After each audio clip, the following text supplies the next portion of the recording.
Film दूसरे विश्व युद्ध के दौरान खुलती है, जहां USB-24 लिबरेटस प्रशांत महासागर पर उड़ रहे हैं। बॉम्बार्डियर लुई जैम्पेरनी के नेतृत्व में सैनिक जापानी नियंत्रित नोरु द्वीप के खिलाफ एक बमबारी मिशन को कार्यान्वित करने के लिए मार्ग पर हैं। जब वे अपने लक्ष्य के पास पहुंचते हैं तो लुई आदेश देते हैं और उनकी टोलियां सफलतापूर्वक बम छोड़ती हैं। थोड़ी देर बाद विमान को कई जापानी लड़ाकू विमानों के हमले का सामना करना पड़ता है, जिससे उनके विमानों में क्षति होती है। पायलट फिल लुई को सूचित करते हैं कि उनका आधार 5 घंटे दूर है और उनकी ब्रेक अब काम नहीं कर रही है। हालांकि उनकी विमान को सैकड़ों बार गोलियों से घायल किया जाता है, सैनिकों को अपने आधार तक पहुंचने में कामयाबी मिलती है। वे लैंड करने का प्रयास करते हैं, लेकिन विमान में कीमती खराबियों के कारण ये लगभग असंभव साबित होता है। लैंडिंग गियर पर टायर बाहर निकलते हैं और फर्श पर चीखते हैं। इस बाधा के बावजूद फिल विमान को रनवे के अंत तक रोकने में कामयाब होता है। फिर सीन एक फ्लैशबैक पर कट जाता है, जो एक युवा इटालियन अमेरिकन लुई को दिखाता है, जो टॉरेंस सीए में रहता है। वह एक ब्रैट होने के लिए प्रतीत होता है, जो हमेशा मुसीबत खड़ा करता है और पुलिस द्वारा पीछा किया जाता है। इतनी कम उम्र में वह धूम्रपान करता है, शराब पीता है और चोरी में भी शामिल होता है। लुई एक इटालियन शरणार्थी होने के कारण अन्य अमेरिकी बच्चों द्वारा अक्सर उसके साथ छेड़छाड़ की जाती है। उसे उनके साथ बार बार झगड़े होते हैं, जिसके कारण पुलिस को हस्तक्षेप करना पड़ता है। एक दिन लुई ब्लीचर्स के नीचे बैठा हुआ है, अपने बड़े भाई के बेसबॉल मैच को देख रहा है और उसकी शराब पी रहा है। थोड़ी देर बाद उसे एक गार्ड द्वारा पकड़ लिया जाता है, इसलिए वो किसी भी समस्या से बचने के लिए भाग जाता है। उसके बड़े भाई पीट द्वारा उसे दौड़ते हुए देखने का सामर्थ्य होने के कारण उसे उसकी दौड़ने की क्षमता का अनुभव होता है। यह आश्चर्यजनक है कि पीने और सिगरेट पीने से आपकी शारीरिक क्षमता में सुधार होता है। इस परिणामस्वरूप पीट उसे प्रशिक्षित करने और उसे इसके लिए प्रोत्साहित करने का निर्णय लेता है। लुई पहले थोड़ा संकोच करता है, लेकिन कुछ दबाव के बाद वह सहमत हो जाता है। वर्षों के बीतने के साथ साथ वह अपनी दौड़ने की क्षमता में उत्कृष्टता प्राप्त करता है और जिस भी प्रतियोगिता में भाग लेता है वह जीतता है। इससे उसे टोरेंस टॉर्नाडो का उपनाम प्राप्त होता है। टॉर्नाडो किसी एक समय में दौड़ नहीं सकते।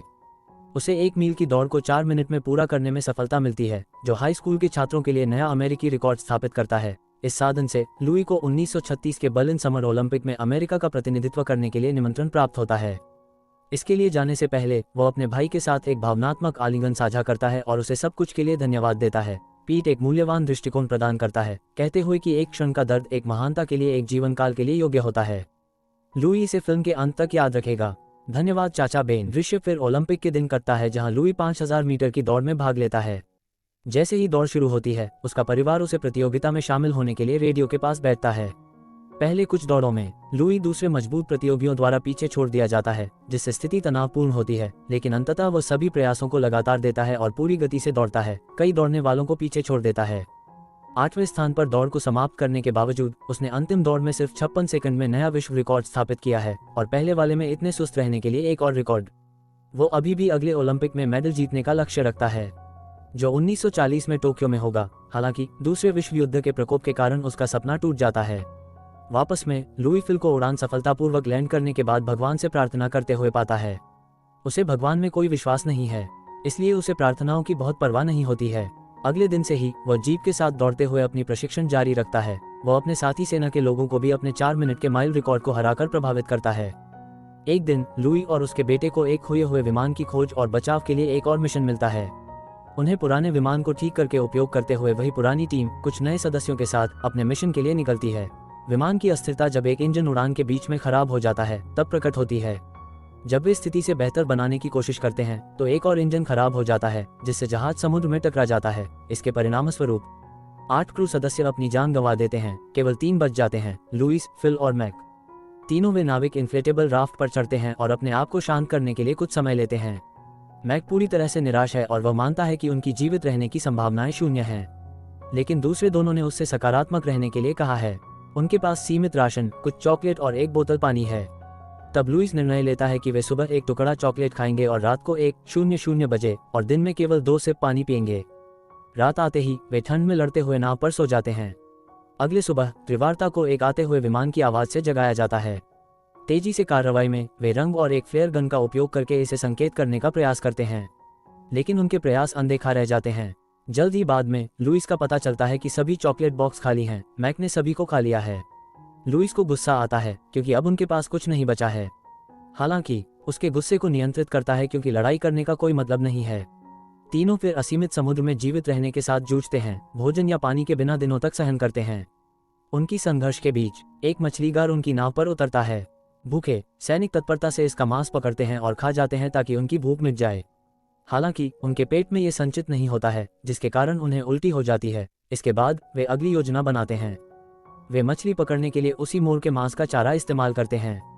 फिर वे मछली का एक टुकड़ा खाने के लिए बारी बारी से आते हैं, जो उन्हें अस्थायी संतुष्टि प्रदान करता है। समय बीतते ही उनकी स्थिति लगातार गंभीर होती जाती है। इसके अलावा एक रात समुद्री तूफान द्वारा उन्हें मारा जाता है, जिससे उन्हें लगता है कि उनकी जिंदगी उनके हाथों से निकल रही है। इस महत्वपूर्ण समय में लुइस प्रार्थना करता है, कहता है कि वो उन्हें बचाए तो वह अपना पूरा जीवन ईश्वर के लिए सेवा करेगा। अब चमत्कारिक रूप से वे इस तूफान से बच जाते हैं और अगले सुबह बारिश होती है। यात्री खुशी खुशी अपने बर्तन भरते हैं और आसमान से गिरते हुए बूंदों को पीते हैं। अगले कुछ दिनों में उन्हें सफलतापूर्वक हाथी मछली पकड़ने में सफलता मिलती है, जो उन्हें बहुत आवश्यक पोषण प्रदान करती है। 27वें दिन तटस्थ होने पर यात्री आसमान में एक और हवाई जहाज देखते हैं। उन्होंने अपनी फ्लेयर गन चलाई है ताकि ध्यान आकर्षित करें और विमान घूमकर वापस लौटता है, जिससे उन्हें नई आशा की एहसास होती है। हालांकि उनकी खुशी छोटी रह जाती है, क्योंकि यह पता चलता है कि ये जापानी हवाई जहाज है जो उन पर गोली चलाना शुरू कर देता है। खुद को बचाने के लिए एक आवेगी प्रयास में दल पानी में कूद जाता है, गोलियों को टालता है और शार्क से बचता है। थोड़ी देर बाद हवाई जहाज उड़ जाता है। इसके बाद तीनों तार तैरते हैं। खतरे से बचने के बावजूद उनकी इन्फ्लेटेबल नावें गोली के कारण क्षतिग्रस्त हो जाती हैं। वे जल्दी से छेदों को ठीक करते हैं ताकि वे तैरते रह सकें और शार्क हमलों से बच सकें। समय बीतता रहता है और तीनों उनमें समय बिताते हैं, दिन और रात एक ही छोटी नाव पर। समुद्र में फंसने के बाद से अब तक 40 दिन हो गए हैं। मैक्स की स्थिति बिगड़ती है और इसके परिणामस्वरूप वह धीरे धीरे भूख से मर जाता है। लुई और फिल उसके शरीर को बांधकर उसे पानी में डालते हैं। हैरान है कि वे उसे खाने के बजाय नहीं खा गए। इसके बाद शेष दोनों जीवित रहने का प्रयास करते हैं, लेकिन उनकी स्थिति इतनी बिगड़ चुकी है कि वे बोलने या खड़े होने में असमर्थ हैं। उनकी मुसीबत के 47वें दिन उन्हें एक जहाज मिलता है जो दुर्भाग्य से जापानी सैनिकों का होता है, जिसके परिणामस्वरूप उन्हें तत्काल गिरफ्तार कर लिया जाता है। अब युद्धबंदी होकर लुई और फिल अलग अलग अंधेरे कक्षों में क्वाजालेन एटोल पर बंद किए जाते हैं। वहां उन्हें चावल के गोले की एक अल्प आहार प्रदान की जाती है, जिन्हें वे भूखे मरते हैं। एक दिन 2 अमेरिकी हवाई यात्री जापानी कर्नल द्वारा प्रश्नावली के सामरिकी आधार और नॉर्डर्न बमसाइट के बारे में जानकारी की तलाश में परेशान किए जाते हैं।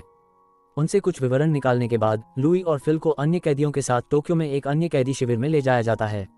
आगमन के बाद वे विशाल भीड़ में अलग हो जाते हैं और विभिन्न पीओडब्ल्यू कैंपों में भेजे जाते हैं। लुई खुद को ओमोरी निधन केंद्र में एक क्रूर हृदय वाले कमांडिंग अधिकारी कॉपोरल मुत्सुहिरो वाटानाबे के पर्यवेक्षण में पाता है। वाटानाबे के अनुसार सभी कैदियों को जापान के दुश्मन माना जाता है, इसलिए उन्हें उसी अनुसार व्यवहार किया जाएगा। कैदियों के नियम समझाते समय वाटानाबे को लुई को आंखों में देखते हुए उसे मोटी लकड़ी की छड़ी से पीटते हैं। उन्हें पूरे दिन खड़े होने के बाद नए कैदियों को उनके कैंप हट में भेजा जाता है, जहां लुई अन्य अमेरिकी सैनिकों से मिलता है। अगले दिन कैदियों को जमीन पर इकट्ठा किया जाता है और वाटानाबे विशेष कौशल वाले व्यक्तियों की पहचान करता है। लुई के खेल के पृष्ठभूमि को देखते हुए वाटानाबे लुई और जापानी अधिकारी के बीच एक दौड़ की शुरुआत करता है। भोजन की कमी के कारण स्पष्ट रूप से थक जाने के कारण लुई जमीन पर गिर जाता है, जिससे उसे और मार खानी पड़ती है। ये स्पष्ट है कि वाटानाबे उससे सबसे ज्यादा नफरत करता है, क्योंकि वो उसे अधिक बार शारीरिक और बर्बर हमलों का सामना कराता है। कैंप में कठिन मजदूरी सहने के अलावा अमेरिकी सैनिकों को जापानी से चोरी की गई अखबारों के माध्यम से युद्ध की प्रगति के बारे में जानकारी मिलती रहती है। एक मरीन सैनिक अमेरिकी स्थितियों का ध्यान रखता है, लेकिन जल्द ही जापानी सैनिकों द्वारा पकड़ लिया जाता है। इसके परिणामस्वरूप वह क्रूरतापूर्वक पीटा जाता है, जबकि लुई और अन्य कैदियों को बेबसी से देखना पड़ता है। कुछ दिनों बाद लुई को अपनी सुरक्षा की पुष्टि करने के लिए एक मौका मिलता है और वह घर को एक संदेश भेजने के लिए उपयुक्त होता है। पता चलता है कि संयुक्त राज्य सरकार ने पहले से ही उसे कार्रवाई में मार दिया है। इसे स्वीकार करते हुए उसे एक रेडियो स्टेशन पर ले जाया जाता है, जहां वह अपने परिवार को एक संदेश देता है। उसे ये भी जबरदस्ती से दावा करना पड़ता है कि उसे इंसाफ से व्यवहार किया जा रहा है, ताकि वे युद्ध में अमेरिकी सरकार से कुछ दया प्राप्त कर सकें। इसके बाद लुई को लंबे समय बाद अच्छा खाना प्रदान किया जाता है। हालांकि इस इशारे का एक कीमत होती है, क्योंकि उसे बाद में एक और संदेश प्रसारित करने के लिए आग्रह किया जाता है, जिसमें अमेरिकी विरोधी प्रचार की जानकारी होती है। जापानी पुरुषों ने उसे जापान में एक महान जीवन भी प्रदान किया है अगर वह इसे करता है, लेकिन उसने अपने सिद्धांतों को धोखा देने से इनकार कर दिया है और इसके परिणामस्वरूप वह एक पीओडब्ल्यू कैंप में लौटाया जाता है। वापस आने पर वाटानाबे लुई को बताता है कि वो खुद की तरह मजबूत है और अगर वे दुश्मन न होते तो वे दोस्त होते। लेकिन क्योंकि लुई ने जापानी आदेश का पालन नहीं किया, वाटानाबे ने सभी कैदियों को एक एक करके उसके मुंह पर मुक्का मारा। यह मुक्कामारी एक पूरे दिन तक चलती है, जिससे उसका चेहरा नीला और चोटी लगी हुई होती है। एक दिन कैदियों को निर्देश दिया जाता है कि वे जापानी सैनिकों को मनोरंजन के लिए सिंड्रेला का नाटक करें। इस बीच वाटानाबे लुई के पास बैठता है और उसे बताता है कि उसे सर्जेंट के रूप में पदोन्नत किया गया है, इसलिए वो अमोरे छोड़ रहा है।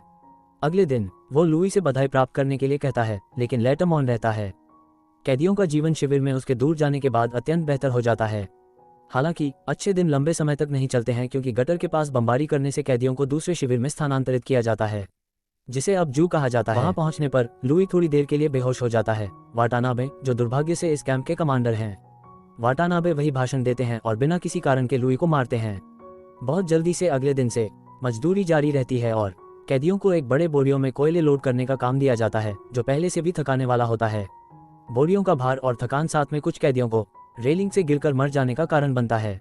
एक दिन लुई, जो बहुत थका हुआ है, काम करना रोक देता है, तो उसे वाटानाबे के पास ले जाया जाता है, जो फिर उसे सजा देते हैं। उसे एक बड़ी लकड़ी का ढंग से उठाने और उसे पकड़े रखने के लिए लुई संघर्ष करता है, लेकिन वाटानाबे एक गार्ड को आदेश देते हैं कि अगर वो इसे छोड़ता है तो उसे गोली मार दें। नतीजतन लुई इसे कई घंटे तक ऊपर उठाए रखता है। शारीरिक तनाव के बावजूद हर कैदी के पास अपना लुई होता है और वे अपनी कम आवाज में उसके लिए चीयर करते हैं। वाटानाबे उम्मीद करते हैं कि वो लकड़ी छोड़ देगा, लेकिन लुई इसे और ऊंचा उठाता है, जबकि डर से नहीं हटता है। उसकी अवहेलना से चिंतित हो जाने वाली आंखें, वाटानाबे उसे बेरहमी से मारता है और उसे उसी जगह पर छोड़ देता है पूरी रात के लिए। अगले दिन एक उच्च जापानी अधिकारी युद्धविराम की घोषणा करता है और कैदियों को निकटवर्ती नदी में स्नान करने के लिए निर्देशित करता है। पहले तो कैदियों को लगता है कि उन्हें फांसी दी जाएगी, लेकिन जब वे पानी में जाते हैं तो एक अमेरिकी बॉम्बर विमान ऊपर से उड़ता है, जिससे ये संकेत मिलता है कि युद्ध अंततः समाप्त हो गया है। सभी कैदियों अपनी जीत का जश्न मनाते हैं और जल्द ही उनके पास सप्लाईज कैंप में गिराए जाते हैं। जश्न में लुइस वाटानाबे को उसके क्वार्टर में ढूंढने की कोशिश करता है, लेकिन ऐसा लगता है कि वह पहले से ही भाग चुका है। फिर वह बैठ जाता है और वाटानाबे की एक बचपन में उसके पिता के साथ तस्वीर को घूरता है। इसके बाद लुइस और अन्य कैदियां अपने गृह देश में लौटते हैं, जहां उनके परिवार उन्हें हवाई अड्डे पर इंतजार कर रहे हैं। फिल 2 बच गया और शादी की। वाटानाबे छिप गया और दंडाधिकार से बच गया। जब उन्हें शीर्ष 40 में सबसे चाहिएदार जापानी युद्ध अपराधियों की सूची में शामिल किया गया, तब लुइस ने अपने जीवन को ईश्वर को समर्पित करके बिताया। इस नई आस्था के साथ उन्होंने युद्धकालीन कब्जेदारों को क्षमा करने के लिए उनसे मिलकर उनकी कई मुलाकातें की, लेकिन वाटानाबे अब भी उससे मिलने से इनकार करता है। हालांकि लुइस को मेडल जीतने में सफल नहीं हो सका, लेकिन उन्होंने 80 साल की उम्र में ओलंपिक में दौड़ने का सपना पूरा किया। इस चैनल को और इस तरह के वीडियो के लिए सब्सक्राइब करें। चैनल को सपोर्ट करने के लिए नोटिफिकेशंस और लाइक चालू करें। देखने के लिए धन्यवाद।